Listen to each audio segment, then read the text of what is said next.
Thanks for tuning in to another Farbank Fly Fishing School episode.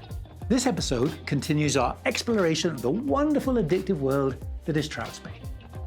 In the last episode, we looked at Trout Spey gear, explained some of the basics of stance and grip, and had a quick dive into the key casts that a Trout Spey angler should know.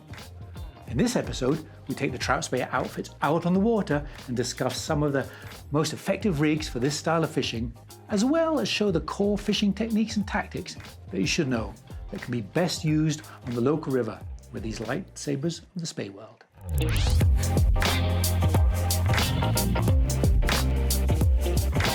Really, there's three simple ways of fishing with the Trout Spey outfit like this. Kind of like any other regular river fishing, you can fish streamers, you can fish dry flies, you can fish nymphs, you can fish soft tackles, you can fish hopper dropper. But in the Trout Spey world, particularly because of the Spey cast nature, and particularly because of the change of direction that these casts are really good for, you're going to eliminate the dry fly. You're never really going to fish an upstream dry fly to a rising fish. These things are too long, they're too inaccurate, the lines aren't really good presentation lines. It's kind of hard to strip in line. So forget your dry fly and probably forget your hopper dropper type thing. So really, with the Trout Spey world like this, you're going to fish simply one of three easy techniques. You can fish the soft tackle. Oh yes, you can most certainly fish the soft tackle. One of the most effective ways of Trout Spey fishing is a couple of soft tackles. And we're going to take a look at some rigs in a moment. You can certainly fish a bunch of streamers, right? You can fish your heavy streamers on there. You can work your streamers, fish them hard, make them move, make them pulse and jerk. And again, the Trout Spey rod outfits are very, very good for streamer fishing. And really, the other thing you can do is fish just a nymph and indicator or a couple of nymphs and indicators. The long rods are great, great, great tools for throwing mains and getting long runs and drifts.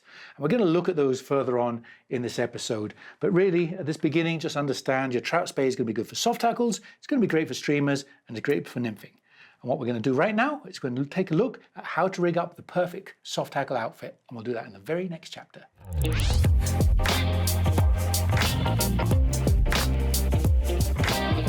When you're fishing soft tackles, the soft tackles tend to be small, lighter weight flies, not a lot of weight. So when you start with your outfit, if you really want to enjoy soft tackles, the first thing you're going to start with is your rod.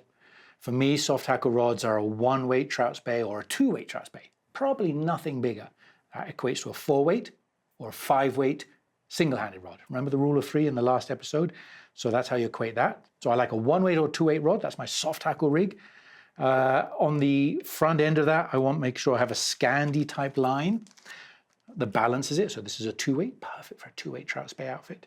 And this is, if you remember in the last episode, we talked about the difference between a baseball and a table tennis ball. And if you didn't see that, do check out that episode because that's really important to understand the gear differences. This one is the table tennis ball. We're fishing lightweight flies, so you just want a lightweight line. So I'm going to rig up a Scandi type line on my 2-weight rod. And then on the front end of that, you do need some kind of tip. You could put a leader on, absolutely. But generally speaking, I think these things perform better with a leader. And these are sinking leaders we make at Rio called Versa leaders.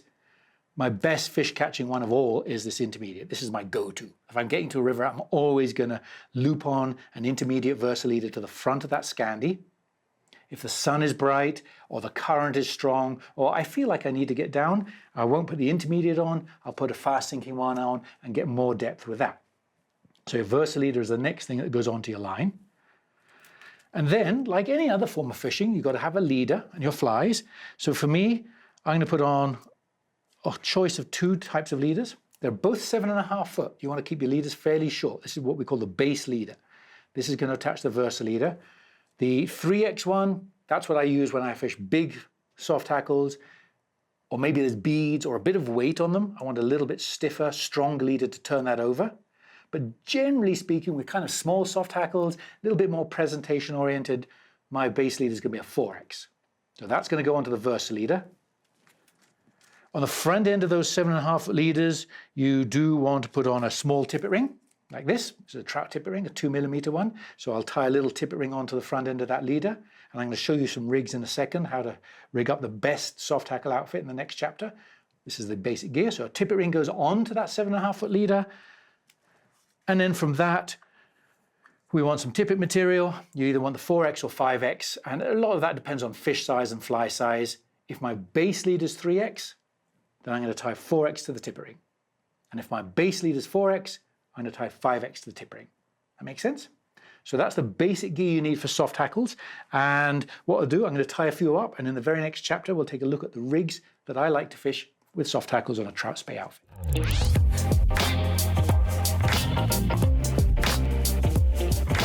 So the soft tackle rigs I use are really based on the fly size. As you can see, I've got some fairly large soft tackles up here. I've got some medium ones down here, but they actually have a tungsten bead, so they're pretty heavy. And you can see some really beady, heavy things up here.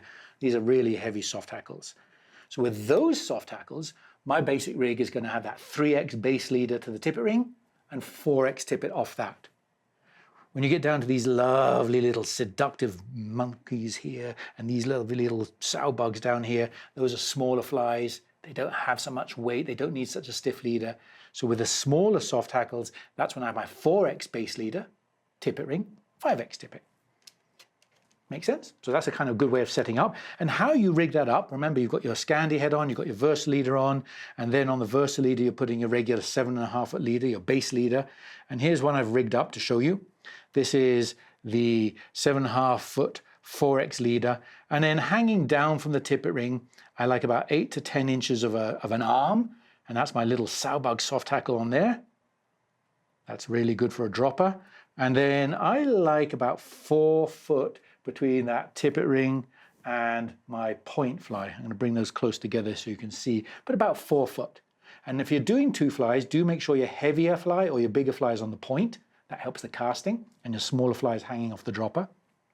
As I said, about 4 or 5 feet on that.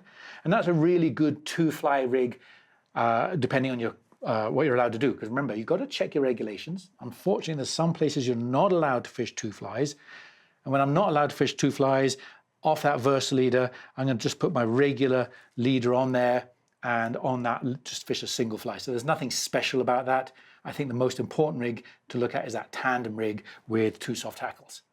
And once you've got your gear together and know how to rig them, you need to go and fish them. So in our very next chapter, we're going to go down to the river and show you how to fish soft tackles with a 2-handed Trout Spey.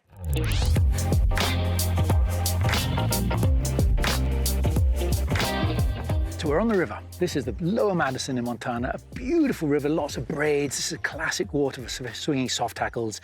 The kind of water you want to look for is something like this. You've got this lovely, even poppledy, slight wavy water. The depth of water you're looking for is kind of 1 to 3 feet in depth, and that's a really ideal one. And kind of the speed, about walking speed, is ideal. What I've rigged up here is a searching outfit. And the searching outfit is I have a large fly called a Carey Special on the front end and a small little soft tackle, a sowbug soft tackle on the dropper, as we talked about in the studio on the rigs. And those things are good because they're search. You're covering a big fly and a little fly. And when you don't really know the fish are eating, that's a great rig to set up. The rig I've got here is a little 2-weight, just a beautiful little wand. I've got the little integrated Scandi we talked on. And because the water we're going to fish here is about that 1 to 3 foot depth, I've got an intermediate Versa leader on. So that's a really good setup for that kind of water. If the water's a bit deeper, say 3 to 6 feet, then all that's going to change, and I'm searching, is I'm going to put on a faster sinking Versa leader and keep the same searching patterns. And talking about patterns, while 2-handed rods aren't really dry fly tools because they're not very accurate and the presentation isn't good, one of the nicest things you can do fishing soft tackles is swing 2 small soft tackles through rising fish. The rising fish love grabbing them. So if you have rising fish and you feel stinted because you've got a 2-handed rod and you can't really fish a dry fly, try swinging soft tackles through them and you'll find out how many fish you can catch swinging soft tackles through rising fish. Now, when you choose your pool and you selected the depth and you selected the right outfit for it, first thing you want to do is start at the very top of the pool. You're going to work your way down the pool. So you kind of look at where the run starts and start at the top of the run and start with a short line, fairly close in. Just literally unhook the flies and make a swing with that short length of line. Then pull off a little bit more line, lengthen that, and pull off a bit more line, and pull off a bit more line, and keep pulling off line until you get to the whole of the head outside. And then start to shoot some line to get the coverage of the pool as you would. And then when you've got your comfortable range for the size of the pool, and you've got all that line length out there, then you really want to make sure you take 1 or 2 steps down after every cast. And you just work your way right down the pool doing that until you get to the tail out in the next pool, and then you decide whether to go somewhere else or change flies and go back through it again. Now, in terms of fishing, well, we covered soft tackles in a detailed episode. So if you really want to fish soft tackles and know how to go through all the information of soft tackles, check back on our previous episode, How to Fish Soft Tackles. That's going to have a lot more information about fishing the mat, the mend, the angle you fish, the tension you keep in the line. I'm not going to go into that here. Just want to give you an idea of fishing soft tackles with these two-handed rods. For me, it is my favorite way, hands down, of fishing. I love that grab. And when you do get that grab, well, generally you're going to feel it. You're going to have a fairly tight line because the current is swinging it. You're going to have the fish are looking at upstream, and they come up, they swim up towards, they grab your fly, and then they turn and go downstream. So generally, you'll feel a little tug. And that's kind of what you're waiting for. You're waiting for a little tug on the end of the line. Some people like to kind of drop and pause a little bit and wait for the fish to turn and grab it. I'm more of a hook setter. So if I feel a grab on the end of the line, I'm going to set the hook. And as we talked about in the previous episode, when we talked about the casts, just look at the wind direction before you start and utilize the right cast according to the wind direction. And really, that's it. Soft tackles are pretty easy. As I said, probably the easiest way of fishing. You get a good swing, you work your way down the pool, you cover up searching patterns, or if you have rising fish, just put on 2 small imitations of whatever's hatching, fish through those rising fish, and then you've dialed in fishing soft tackles on a Trout Spey outfit. And once you've got soft tackles dialed, well, then you need to look at some streamers.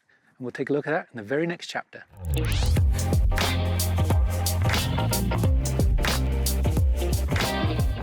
Now, the outfits for streamer fishing are very different than soft tackles. If you saw the previous episode, the kind of rigging and basic setups of Trout Spey, you remember our little conversation about baseballs and table tennis balls. Well, this is the baseball rig. We need a rig that's going to throw heavy flies, big flies, weighted flies, and that's just not going to be your Scandi outfit, your ping pong ball. That's going to be a Skagit outfit, your baseball. And that starts off with a rod. So the standard rod I'm going to utilize this is my standard streamer outfit, a 3-weight Trout Spey rod, equates to a 6-weight if you remember that rule of 3. Skagit line on the end here, that's my baseball, that's going to throw those heavy streamers. But when I'm fishing really big streamers, I'm going to actually up this to a 4-weight and a 4-weight Skagit. So 3s and 4s are your good streamer size outfits. And on the end of that Skagit, on the end of that baseball, we want to put on an equivalent tip. So we're not going to put on those lightweight Versa leaders we talked about in the soft tackle. We're going to put on level tips like this Mo tip, this T8 tip. It's a level sinking tip. It's our baseball tip. It's got the power. It's going to cast big flies. Your Versa leaders will fail miserably with a heavier big fly.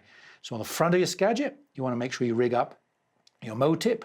And then keeping that same theme of weight and mass and short baseball power, we're going to rig up some leaders. And generally speaking, I'm going to fish a short leader like this, about 6 foot long off the tip. This is a 16-pound one. That's good for big streamers. And this is a 12-pound one. That's probably a better call for smaller streamers, little woolly buggers and leeches and things like that. I'll probably go down to 12-pound. And then, where you're allowed to, I like to fish teams of flies. I always like to fish a couple of flies, better options. So off the end of that leader, I'm going to put a tippet ring. And unlike the tippet ring that we talked about in the soft tackle chapter, this is a 3mm. This is a bigger tippet ring. You have to have a bigger tippet ring because the 2mm you can't get your line through, so you can't attach it. So you want a bigger tippet ring if you're going to fish tippet rings for streamers. And really, that's about it. From there, you're going to set up your rigs. And what we're going to do in the very next chapter is look at some of the streamer rigs that I utilize with the Trout Spey rod.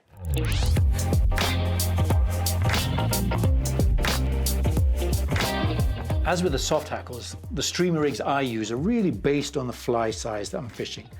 I've got a selection of streamers here. These are a bigger selection of streamers. I've got some really heavy conehead dolly llamas. I've got some big, heavy weighted dumbbell eye things in here. And with big streamers like that, you've got to have your big baseball. That's going to be a completely different rig to smaller woolly bugger, leeches, kind of streamer rigs like that. So the 2 rigs that I generally want to use and kind of would recommend setting up, talked about the leaders in the previous chapter and the tippet rings. This is my big nasty 6-foot leader.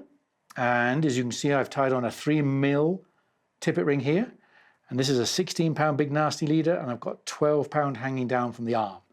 Now, I like to keep my arms a lot shorter with heavier flies. It's just easier for casting. So maybe 4 to 5 inches of the arm from the tippet ring to this black woolly bugger.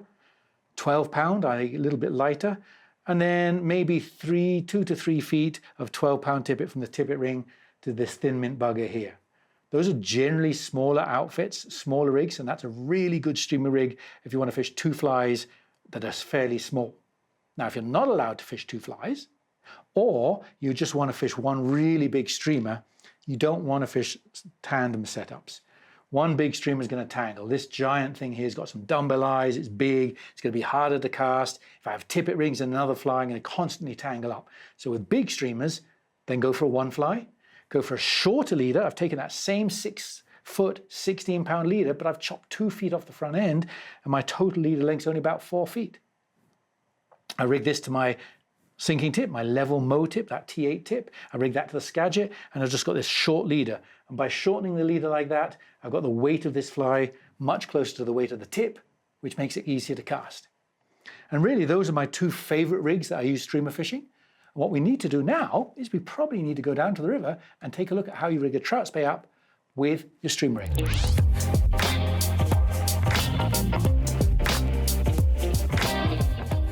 All right, we're back on the Lower Madison, set up on this beautiful streamer run. Going to show you how to fish the streamers.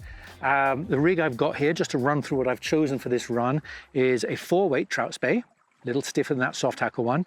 I've got a Skagit line on, not a Scandi, integrated again because we're going to do a lot of stripping. That Skagit line's got much more power, so we'll throw a bigger streamer. I've got a mow tip on. We talked about mow tips, and those are level tips that are great for streamers. They're more powerful than tapered tips. And this is what's called a 5 and 5. What it means is there's 5 foot of sinking and there's 5 foot of floating. And I've chosen that because the pool I'm going to fish here is a medium pace. It looks about 3 to 5 foot, so it's not really deep. In deeper pools or faster pools, that sink tip might be a bit longer. It might be a 7.5 foot sinking or even a 10 foot sinking, just because the current is faster or the water is deeper. And then on the end of that, I've got a short stiff leader, nice stiff leader to turn over that. I've got a big streamer on with some dumbbell eyes, nice little olive and white. I'm sure that's going to catch a fish. But there I've changed things up a little bit. You can mix your menu here, little surf and turf type thing. And on the end of that streamer, I've put a little soft tackle.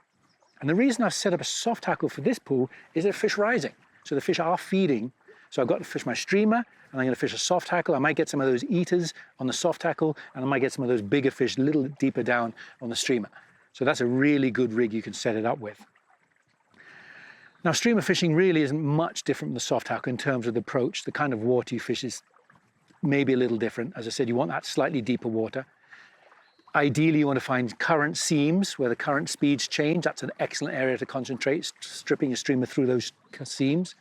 Find a little bit of structure, big rocks underwater, points of land jutting out, root wads, anything that just changes the flow of the water are great areas for fish to hide around and a great areas to concentrate fishing your streamers on.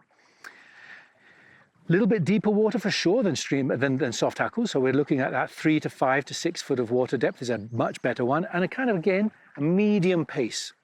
In slow water, you might have to strip a little faster, but a medium pace, kind of like that soft tackle speed we talked about, is good for swinging your streamers.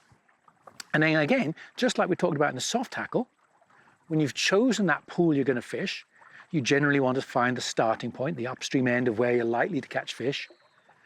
Sneakily get into position and start short. Unhook your fly, swing it round.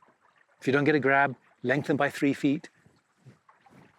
Lengthen by 3 feet until you get to your head out, and then strip some line off and start to boom again until you've got enough line to cover the pool and start working your way down the water, as we did with the soft tackle. And I would suggest you concentrate your time on fishing percentage water. Percentage water is really the water where you're going to find the most fish. If you're fishing a streamer and a sink tip and a big streamer, don't fish it in skinny water. You're not likely to get a big brown in there or a big streamer eating fish in there. Don't fish it in really slow flats unless you can strip it really fast and move it. So fish your percentage water. And when you're fishing streamers, you're going to know when you get a take because the line is going to lock up. A lot of people fish streamers because they love that eat. And so when you're stripping the streamer or swinging the streamer, you get this big bang on the end of the line. And that, the tug is the drug, is a great thing to think about. Wait till you feel and then set the hook. And I'm not going to go into real depth about how to fish streamers. We did that in another episode. If you want to really delve into all the techniques of fishing streamers, check back at our previous episode, How to Fish Streamers. You get a lot more information in that than you will here. But that is with a one-handed rod. And with the two-handed rod, there's not a lot of difference, but I want to run through a couple of really key techniques. One, just like the soft tackle, cast your line out, swing it around. In slow water, cast a little bit squarer. In fast water, cast a little bit finer. Maybe put a mend in, maybe don't. The second thing you should do is move the fly, strip the fly. Especially if a streamer's got a leaded head like this, the lead head drops. So every time you pull the fly, it pulls up. And if you pause for slightly, it'll drop down again. So you get this lovely jinxing action in the water. So stripping a streamer can be very, very effective in the water. And when you're stripping a streamer, don't be plain Jane or boring Bill and just have this monotonous strip all the way in. It's ineffective. You will not catch a lot of fish doing that. Your best way of fishing streamers is throw the line out, do a nice little mend, a little bit of slack in the line lets the sink tip in that streamer sink, and then as it swings around, strip it in, but change your strip up. Sometimes do short strips, sometimes do long strips, sometimes quick strips, sometimes slow strips, and a lot of the time, pause. The pause is wonderful because when you strip, that weighted fly pulls up, and when you pause, weighted fly drops down. So pause gives so much life to a streamer. So thoroughly recommend it. It's great with a two-handed rod as long as the rod is powerful enough to throw those bigger streamers, as long as the line's powerful enough to throw those bigger streamers and the tip is powerful enough. It's a pretty easy technique. Just get in the pool, fish the percentage water, work your streamer, don't be plain Jane, keep it changing it up, and you'll have a lot of success fishing streamers with a Trout Spey rod. And once you've got the hang of fishing streamers and you fish soft tackles and maybe you're not catching fish, well, there's one other really good technique of fishing with a two-handed Trout Spey, and that is nymphing. And we're going to take a look at that in the very next chapter.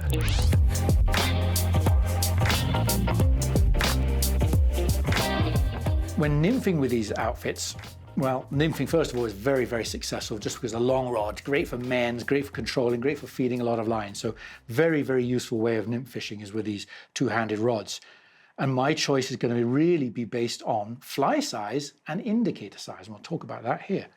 My standard one's going to be a 3-weight or a 2-weight, something light, little Scandi line, that table tennis ball. If I'm fishing copper johns and little basis patterns and nymphs that are sort of 16s, 18s, and I'm fishing fairly small indicators, then this is the perfect outfit. But if you're fishing really heavy nymphs, big stonefly patterns, there's a lot more weight in that. Or maybe you're fishing indicators that are really large, like this thing here. This is a huge indicator. That's going to be really hard to cast on a Scandi and on a 2-weight or a 3-weight. So in those situations, I'll probably step up to a 3-weight outfit or maybe a 4-weight outfit like this, and I will most certainly put on a Skagit line. That Skagit line is your baseball. That baseball is going to move that indicator so much better as a result. But remember one thing, right? Skagit heads do need a tip put on the front end. And we've talked about in the previous episode using sinking tips with the streamers. Well, in this one, you can't use a sink tip because you've got an indicator. So the tip you put on your Skagit line for big indicators should be something like this. This is still the Mo tip, but it's a floating Mo tip. That means your indicator stays up on the water.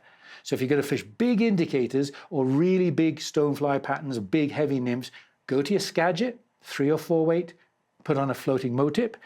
But generally speaking, I think for most people who nymph, you're going to fish the smaller nymph patterns, and those smaller nymph patterns don't need those heavy lines. You can get your Scandi, and then on the Scandi, you're just going to rig your regular leader, 9-foot 4X, for example, something like that, straight off the Scandi. I love tippet rings, so I'm going to put a tippet ring on here, and then whatever my overhang is between the indicator and the tippet ring, well, that's going to be based on the water height, as we'll see in the next chapter. But my basic rig is going to be a 9-foot 4X leader, a little bit of a tippet ring, and then some tippet that goes on the front end of that. And that's kind of ideal for those smaller nymphs. And how you put that together? Well, we're going to take a look at that in the very next chapter.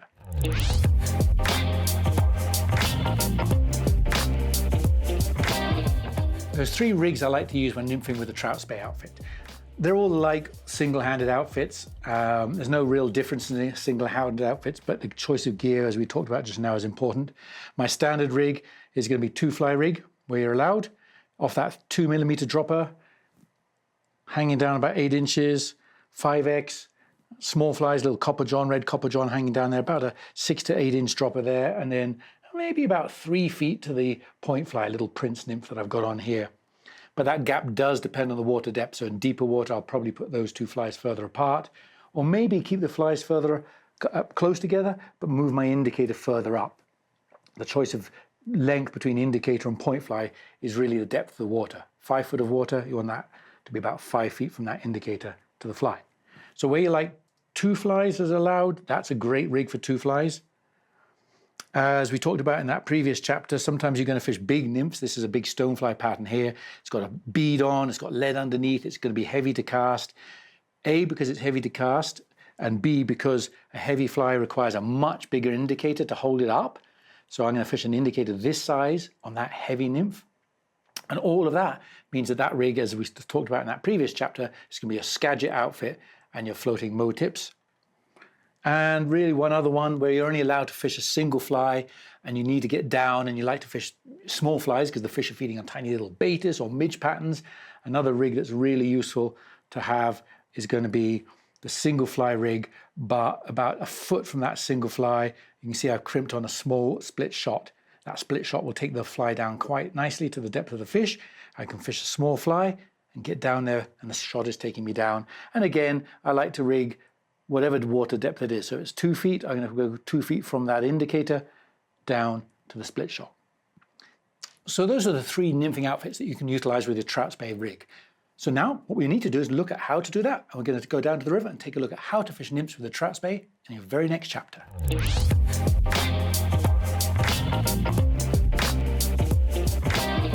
Here we are, back on the Lower Madison again. About to show you how to fish nymphs. Lovely little pool here. There's a good seam. There's a nice little bit of a drop off, so it's a classic nymphing water. The rig I've chosen here, little 3-weight Trout Spey. I've got a Scandi integrated line on there, but I haven't put any tips on or any versa leaders because I want a really short head. And the reason I want a short head is there's going to be a lot of feeding of running line. One of the great attributes of these Spey type lines is that running line is super thin, so it allows for a lot of feeding of line when you want to create a really long drift. So I've got no tip on there. I've got a leader about 6-7 feet to an indicator, and then about 6 feet from the indicator to a heavy fly. That's because the water looks to be about 4 to 6 feet in deep. And then just behind the heavy fly, I've got a little zebra midge that is maybe a foot behind it. So that's my rig. Now, if I had a different indicator, like a really big indicator like this, then I'd probably turn onto a Skagit head because I need a heavier head to turn to big indicators and big kind of salmon fly, stonefly nymphs. Flies that size need a big indicator. Big indicators need a heavier line. So with heavy flies and indicators, go to your Skagit, but generally speaking, just put on a Scandi, no tip on there, just a regular 7.5 foot 2X or 3X leader to the first fly. That's the gear. In terms of what you're looking for, well, you're looking for some just classic water. You're looking for drop-offs. Always drop-offs are very good to run nymphs down. You're looking for inside seams, current changes, or slow water in the inside behind a protected boulder or something like that. So you're looking for just good fish catching water where fish will hold. You don't want too fast a water because it's just so complicated to get heavy enough flies to go down in really, really fast water. And generally you don't want slow, glassy water. You want water with changes of current speed. You want changes with water with bubble lines are really good because the bubble lines focus the current and that focuses the food, which is where the fish tend to lie. So all those are good areas to fish and what you're looking for when you're fishing nymphing, whether a two-handed rod or a one-handed rod. We're talking in this episode about the two-handed rod, the Trout Spey, and as I said, this is my 3-weight. This is a 11-foot 3-weight. One huge undervalued advantage with the Trout Spey rods is physically the length of the rods. They are such long levers, they can hold off a huge amount of line off the water. And that is really good when you're fishing across different currents and you want to control the drift of your fly down a particular seam, but there's an awkward current between you and that seam. Well, these long rods can hold up so much more line and allow you to control the fly better. So long two-handed Trout Spey rods really do give you a big advantage when you're nymph fishing, especially when you're fishing and you want to create very long drifts. Now, when you're fishing nymphs, the eats are fairly obvious. You're going to watch an indicator and you're going to watch it floating down. And really what you're trying to do is create very long drifts. So your casts are going to be generally upstream. You might throw a little mend in there and watch your indicator, it goes down. And as I said just now, this thin running line is so easy to feed and shoot slack. You can create very long, like 40, 50, 60, 70 foot drifts by feeding that. And really the only detriment is when this thing becomes too far away for you to see. So you can get very long drifts with this setup. As I said, very good setup for catching the fish and for nymphing seams. And really, when you fish nymphs, as I said, all you want to do is study the water. Unlike the streamer and the soft tackle where you're going to start at the top and fish your way right through to the bottom, you're going to cherry pick. You're going to fish the percentage water. You're going to find the bubble lines and you'll fish those bubble lines 6 or 8 or 10 casts. Maybe change nymph, but stay in that bubble line rather than move. Or you might find a seam or a drop off and you nymph that 6 or 8 times. Maybe change your fly. And if you don't get any fish, then go to a different spot. So it's a slightly different technique. And again, we're not going to go into all the variations and the various ways of fishing nymphs. If you want to see that, go back to our previous chapter on how to fish nymphs. Again, it's a one-handed chapter, but all the information is relevant. Just I want to show you how to do it with the two-handed rods, utilizing this super thin running line and this extra long rod. And really, that's it. So your Trout Spey stuff is a great game. You can fish your soft tackles and swing. You can fish swing and strip streamers, and you can certainly get some very long drifts with nymphs. And once you got the hang of it, you can call yourself a two-handed trout angler.